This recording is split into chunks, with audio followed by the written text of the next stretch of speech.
Friends, morning Fajr தொழுத உடனே வந்து கிச்சனுக்குள்ளே வந்துட்டேன். ஏன்னா ஹஸ்பண்டுக்கு வந்து தனியாக பிள்ளைங்களுக்கு தனியாக சமைக்கணும். என்னன்னா ஹஸ்பண்டுக்கு வந்து சாம்பாரும் பாவக்காய் வைக்கணும். பிள்ளைங்களுக்கு லெமன் ரைஸும் உருளைக்கிழங்கும் செய்யணும். அதனால் கடகடன்னு செஞ்சுருவோன்னு மக்ருனி வேறு பிரேக்ஃபாஸ்ட்டுக்கு. ஏன்னா தோசை மாவு வேறு காலி ஆயிடுச்சு. அது வேறு இன்னைக்கு ஊற போடணும். பார்க்கவே கிச்சனு வந்து நல்லா இருக்குது. உள்ள காலையில் எழுந்திரிச்சி வரும்போதுக்கே வந்து க்ளீனாக இருந்தால் அவ்வளோ நல்லா இருக்குது வேலை செய்கிறதுக்கு. நல்லா நிம்மதியாக வேலை செய்யலாம். கிச்சன் க்ளீனாக இருந்தால் தான்.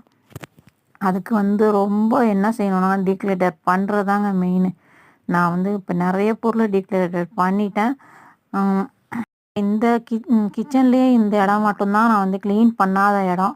அதை மட்டும் க்ளீன் பண்ணணும். விளக்கிலாம் வச்சாச்சு. ஆனால் இதை ஒழுங்காக ப்ராப்பராக அடுக்கணும். அதுக்கப்புறம் மேலே உள்ள ஸ்டாண்டை விளக்கணும். இந்த 2 வேலை அங்கே இருக்குது. அதுக்கு மேலே பர்னையில் ஃபுல்லாக வந்து நான் எதுவுமே வந்து க்ளீன் பண்ணலை. வெறும் துடைக்கணும். ஏன்னா தூசி மட்டும்தான் இருக்குது பாக்ஸ் ஃபுல்லாக. அந்த தூசியை மட்டும் துடைச்சாதான் கீழே இல்லாட்டி வந்து விழுவும். அதனால் துடைக்கணும். அந்த வேலை வந்து இன்னொரு நாளைக்கு தான் செய்யணும். இப்போ செய்ய முடியாது. 2-3 திங்ஸ் மட்டும் மேலே எடுத்து துடைச்சேன். அதுக்கு மேலே ஏறி இறங்குறதே ரொம்ப டயர்டாயிடுச்சு. முதல்லலாம் ஈஸியாக செஞ்சுருவேன், இப்போ முடியல. அதே மாதிரி தண்ணியிலே கை வச்சனால நல்லா தடுமமும் பிடிச்சிக்கிச்சு. ஒரு மாதிரி முடிஞ்ச வரைக்கும் வந்து நம்ம கிச்சனை க்ளீன்லாம் வைக்கிறதுக்கு முயற்சி பண்ணிக்கிட்டே இருப்போம். ஆனால் அது வந்து முடியாத காரியம்தான்.